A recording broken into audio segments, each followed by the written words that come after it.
Second year student subject pharmacology lecture 5 analgesic. ये ऐसे pharmacological agent होते हैं जिनको अगर बॉडी में एक्सटर्नली एडमिनिस्टर कराया जाए तो ये कॉन्शियसनेस को बिना किसी इफेक्ट करे हुए माइल्ड और मॉडरेट पेन में रिलीफ देते हैं। क्लासिफिकेशन, फर्स्ट नार्कोटिक एनाल्जेसिक, जिसे ओपोइड एनाल्जेसिक भी कहते हैं। ये ऐसे फार्माकोलॉजिकल एजेंट होंगे जिनको एक्सटर्नली एडमिनिस्टर करा दिया जाता है तो कुछ पेन होते हैं जिनमें रिलीफ मिलता है। वो पेन रिलेटेड होते हैं बर्न से, पार्चराइजेशन, फ्रैक्चर्स, ट्रॉमास, ट्यूमर्स और मैलिग्नेंसी से।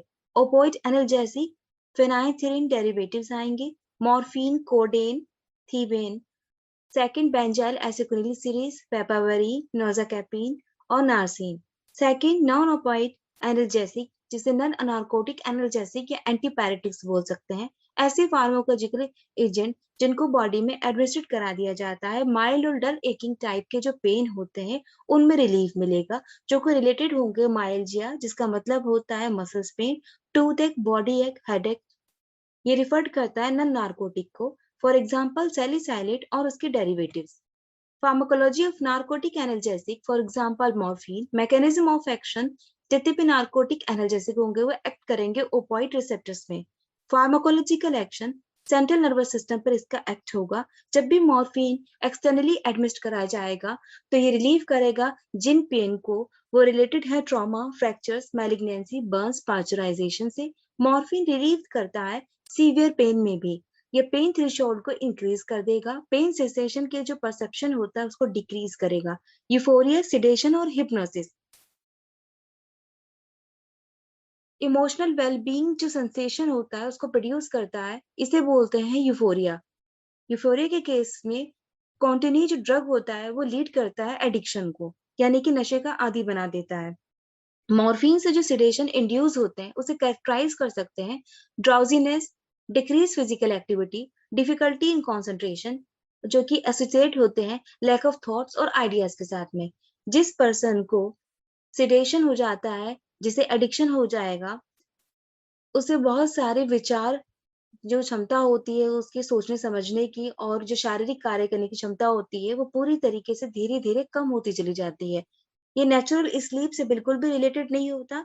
इसमें जो नींद आती है उसमें जो सपने दिखाई देते हैं वो काफी अलग अलग तरह के होते हैं, जिन्हें जो पर्सन होता है वो सच मान लेता है कि वो असलियत में उसके साथ हो रहा है। रेस्पिरेटरी सिस्टम पर डायरेक्ट डिप्रेसिव एक्शन होता है, प्रोड्यूस करता है सीवियर डिप्रेशन को रेस्पिरेटरी सिस्टम में। पुपिल पर जो पिपल होती है वो मायोसिस को प्रोड्यूस करती है, मतलब कि उसका कॉन्स्ट्रिक्शन हो जाता है। कफ के सेंटर में डिप्रेसिव कफ रिलैक्सेस होगा। On chemo receptor trigger zone, सीटीजेड, stimulation से मॉर्फिन जो एक्ट होता है सीटीजेड मेड्यूला में, उसको प्रोड्यूस कर देता है नोजिया और वॉमिटिंग को। जीआईटी पर मॉर्फिन रिड्यूस करता है टोन को, मोटिलिटी, स्मूथ मसल्स की जो पेरिस्टाल्टिस मूवमेंट होता है जीआईटी में, रिड्यूस करता है जितने भी डाइजेस्टिव एंजाइम होता है, जिससे कि ये लीड करता है कॉन्स्टिपेशन को। Absorption, fate, excretion, orally administrate कराने पे इसका एब्सॉर्प्शन जो होता है वो स्लो होगा या इनकम्प्लीट हो सकता है। मॉर्फिन एग्जिट करेगी प्लाज्मा में और partly bound to plasma protein. Plasma protein से ज्यादा पूरी तरीके से ये बाउंड नहीं कर सकती है, बाइंड नहीं होती है। Excreted through urine. Side effect में constipation, mental clouding, vomiting, nausea, headache और fatigue. Therapeutic uses, application, analgesic की बहुत अच्छा होगा, सीवियर टाइप के पेन में रिलीफ देगा, प्री एनेस्थेटिक एजेंट के रूप में इसका इस्तेमाल होगा। टिंचर ओपियम जो होता है उसका यूज करा जाता है, जो कि प्रोड्यूस करता है कॉन्स्टिपेशन में। Preparation, tincture opium 0.3 to 2.0 ml orally, morphine sulphate injection 10 to 20 mg subcutaneously। Contradictions, morphine use नहीं करी जा सकती है कुछ कंडीशंस में, जैसे brain injury, undiagnosed abdominal pain, या फिर उम्रदराज लोगों में, ओल्ड पेशेंट्स में या नवजात शिशु में।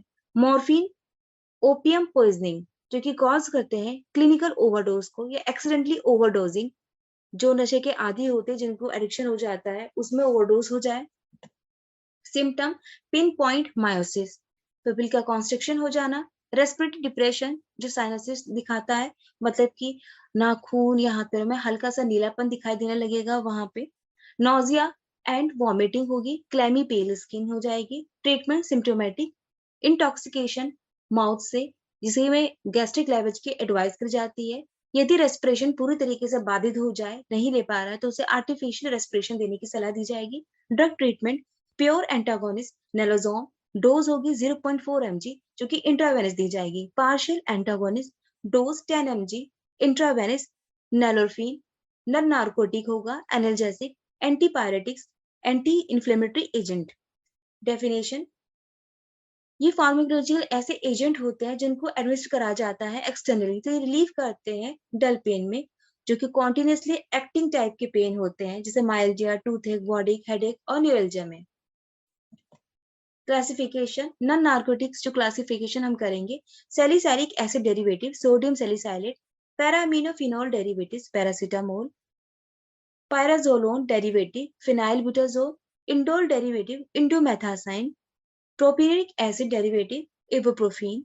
फार्माकोलॉजिकल एक्शंस, एनाल्जेसिक, सैलिसाइलेट और उसके डेरिवेटिव जो होते हैं वो रिलीव करते हैं डल पेन में, जो कि रिलेटेड होते हैं जॉइंट मसल, नर्व्स, बॉडी एक, हेडेक, टूथ एक, जो कि एक्ट कर रहे होते हैं कहीं ना कहीं पर थैलेमस और हाइपोथैलेमस में। इसके एक्टिंग से सैलिसाइलेट जो एक्ट कर रही है थैलेमस और हाइपोथैलेमस में, उससे इसमें फायदा मिलता है, उससे इसमें रिलीफ मिलता है।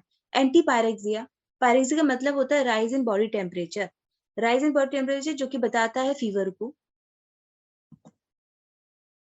रेस्पिरेशन पे, सैलिसाइलेट अगर रेस्पिरेटरी को स्टिमुलेट कर देती है।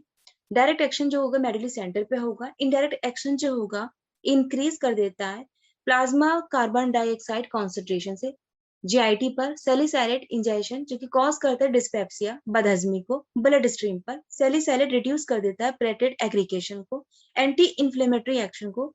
सैलिसाइलेट और उसके डेरिवेटिव जो होते हैं वो पोटेंट करते हैं एंटी इन्फ्लेमेटरी एक्शंस को, जो कि प्रोड्यूस कर सकते हैं कुछ टर्म्स में, जैसे कि रिड्यूस कर देता है डेवलपमेंट ऑफ इन्फ्लेमेटरी इडिमा, जिसमें स्वेलिंग के साथ साथ इन्फ्लेमेशन होता है बॉडी में। रिड्यूस करता है एक्सुडेशन ऑफ फ्लूइड, ज्यादा से ज्यादा मात्रा में जब बॉडी जो होती है स्वेल करना शुरू हो जाती है तो कहीं ना कहीं उसके अंदर फ्लूइड कलेक्ट होने लगता है, तो उसको रिड्यूस करेगा। हेपेटिक एंड रीनल इफेक्ट में सैलिसाइलेट इंक्रीज कर देती है जब भी स्टिमुलेशन होता है हेपेटिक पैरेन्काइमा से बाइल का।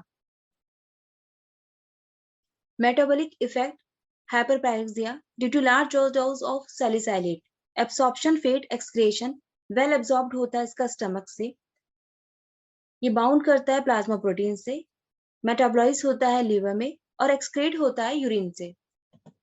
Side effect, dyspepsia, nausea and vomiting, belching, renal hepatic damage, therapeutic uses, local application antiseptic के तौर पे इस्तेमाल करेंगे। एनाल्जेसिक जो रिलीव करता है डल टाइप का पेन, माइल्जिया, न्यूरल्जिया, हेडेक, टूथएक। एंटीपायरेटिक के रूप में, एंटी रिवेमेटिक, एंटीप्लेटेड एजेंट के तौर पे। इसके प्रिपरेशन में एसिटिल सैलिसाइलिक एसिड जैसे aspirin 0.3 to 1 gram, soluble aspirin tablet 300 mg orally ली जाएगी। सैलिसाइलिज्म, जो प्रोलॉन्ग एडमिनिस्ट्रेशन होता है सैलिसाइलेट का, तो ये ट्रीटमेंट के लिए यूज करी जाती है रूमेटिक फीवर और रूमेटिक अर्थराइटिस में। Symptoms, headache, dizziness, vertigo, tinnitus. Tinnitus का मतलब होता है जो कान में आवाज आती है अलग अलग तरह की, जैसे लोगों को आवाज आना शुरू होती है वीजल्स की या फिर किस तरह से गड़गड़ाहट की, इस तरह की। Nausea and vomiting. Treatment, prompt hospitalisation, यानी कि फौरन हॉस्पिटल में एडमिट करना होगा। डिहाइड्रेशन को ट्रीट करने के लिए रिहाइड्रेशन की थेरेपी करी जाएगी। Rheumatism, anti rheumatic. Inflammatory disorder ऐसा होता है कि जो कि अफेक्ट करता है मस्कुलर स्केलेटल सिस्टम को, जैसे कि जॉइंट मसल्स, लिगामेंट्स और टेंडन्स। एंटी रूमेटिक एजेंट में ड्रग आएंगी फिनाइलब्यूटाजोल, जिसकी डोज होगी 300 to 600 mg per day orally. Indomethacin 300 to 600 mg per day orally. Ibuprofen 25 to 50 mg orally ली जाएगी। Chloroquine 150 to 300 mg। Gout, anti gout agent, ये ऐसे disorder होते हैं प्यूरल मेटाबॉलिज्म के जो कि कैरेक्टराइज होते हैं हाइपर यूरेसीमिया से, सीवियर एक्यूट आर्थराइटिस से। हाइपर यूरेसीमिया का मतलब होता है जहाँ पे यूरिक एसिड जो होगा वो इंक्रीज कर जाएगा, यूरिन में आना शुरू हो जाता है। एंटी गाउट एजेंट्स, ड्रग होंगी colchicine, preparation 0.5 mg to 0.6 mg, probenecid 250 mg orally, allopurinol 100 mg per day. इसके साथ ही इसके प्रीवियस ईयर के जो क्वेश्चंस आए हैं लॉन्ग क्वेश्चन में जो 8 मार्क्स के आते हैं। Question first, define analgesic, its classification. Question second, explain the pharmacological action of narcotic analgesic. Short question answer 4 marks के होंगे। Question first, define morphine. Second, explain the pharmacological action of antipyrexia. Very short question या answer इसमें आते हैं जो 2 marks के। Question first, what is used in treatment of anti rheumatic. Question second, what is gout. Question third, write a definition of analgesic.